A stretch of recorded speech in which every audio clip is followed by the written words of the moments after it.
जय हिंद हमारे सभी व्यूअर्स को। आई होप आप सब अच्छे होंगे और अपने अग्निवीर की तैयारी आप अच्छे से कर रहे होंगे। तो आज के वीडियो में हम बात करने वाले हैं द हेड हंटर्स के बारे में, या फिर the Naga regiment of Indian army.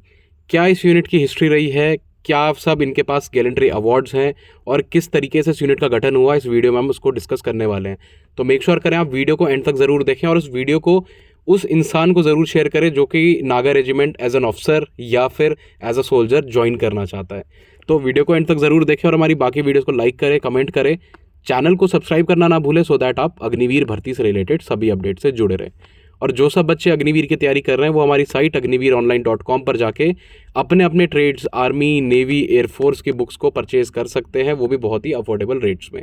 तो चलिए शुरू करते हैं आज का वीडियो।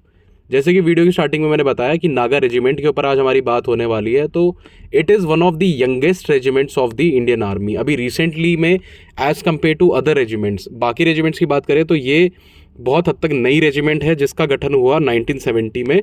कहाँ पर? रानीखेत, जो कि उत्तराखंड में स्थित है। जो ये रेजिमेंट है इसमें troops majorly Nagaland, north east India और अदर हिली रीजन से आते हैं। ठीक है, 1970 में ये यूनिट का गठन हुआ। इन्फेंट्री इनका मिलिट्री रोल है। 3 टोटल इनके बटालियंस है। इनका वॉर क्राई है जय दुर्गा नागा। रेजिमेंटल सेंटर है इनका रानीखेत उत्तराखंड में। रेजिमेंटल मोटो है इनका पराक्रमो विजयंते, जिसका इंग्लिश में बनता है विक्ट्री टू वेलोर। अब जैसे मैंने आपको बताया कि इनमें ट्रूप्स 50% नागाज होते हैं और रिमेनिंग होते हैं गुरखाज, गढ़वालीज एंड कुमाऊनीज। तो ऑल इन ऑल देखा जाए तो जो माउंटेन ट्रूप्स होते हैं वो सब इस नागा रेजिमेंट में होते हैं। अब बात करते हैं कि ये रेजिमेंट की हिस्ट्री के बारे में, मतलब कैसे ये गठन हुआ। तो 1957 में क्या हुआ, जो हमारी नॉर्थ ईस्टर्न हमारी कंट्री वो थी, हमारी स्टेट्स थी, वहाँ पे बहुत ज़्यादा इंसर्जेंसी बढ़ने लगी। इतनी ज़्यादा इंसर्जेंसी बढ़ने लगी कि जो यूथ थे वो रिबल्स बनने लगे। रिबल्स मतलब आपके देशद्रोही इनको कह सकते हैं हम। ठीक है, तो वो वहाँ पे बहुत ज़्यादा फैलने लगा था। तो गवर्नमेंट ने बोला कि आप हमारे साथ एक टेबल पे आइए और आपका जो प्रॉब्लम है हमारे साथ स्ट्रेट अवे डिस्कस कीजिए। तो वहाँ पर एक डिमांड रखी गई, 2 डिमांड रखी गई मेजरली वहाँ के लोगों ने। सबसे पहला कि उनको एक अलग स्टेटहुड चाहिए होगा जिसका नाम होगा नागालैंड, और दूसरा उनको इंडियन आर्मी में एक अलग से अपनी यूनिट चाहिए होगी। तो क्या हुआ, 1963 में एक अलग स्टेट बन गया जिसका नाम था नागालैंड, और स्ट्रेट अवे 7 साल बाद आपकी सबसे पहली नागा रेजिमेंट बनी जिसका रेजिमेंटल सेंटर था कुमाऊं में। 1 नवंबर 1970 को इसका रेजिंग डे मनाया जाता है, वो भी कहाँ पर? रानीखेत में। अब जो सबसे पहली नागा रेजिमेंट थी उसमें 69 तो नागा रिबल्स थे, ठीक है, भगौड़े जिनको बोलेंगे हम, और एक्स मिलिटेंट्स थे। तो जो मोटा मोटा ये कहा जा सकता है जो सबसे पहली नागा रेजिमेंट्स थी उसमें सारे के सारे एक्स मिलिटेंट्स रिबल से मिला के ही ये बनी थी। और जब तक इन लोगों की ट्रेनिंग पूरी हो रही थी, फर्स्ट नागा रेजिमेंट की जब तक ट्रेनिंग पूरी हो रही थी, तब तक 1971 वॉर लग गया और इन लोगों को बीच से ही ट्रेनिंग छोड़ के सीधे अपने वॉर जोन में डिप्लॉय कर दिया गया। बट अगेन वहाँ से ही इन लोगों ने अपना नाम द हेड हंटर्स को कमाया है। अब द हेड हंटर्स को बोलने के पीछे का रीज़न ये है कि इन लोगों की एक प्रथा है जिसमें कि ये लोग जब अपने शत्रु को, जो इनका एनिमी है, उसको जब ध्वस्त कर देते हैं तो ये उनका सर काट के ले आते हैं। तो इसीलिए इनको हेड हंटर्स कहा जाता है।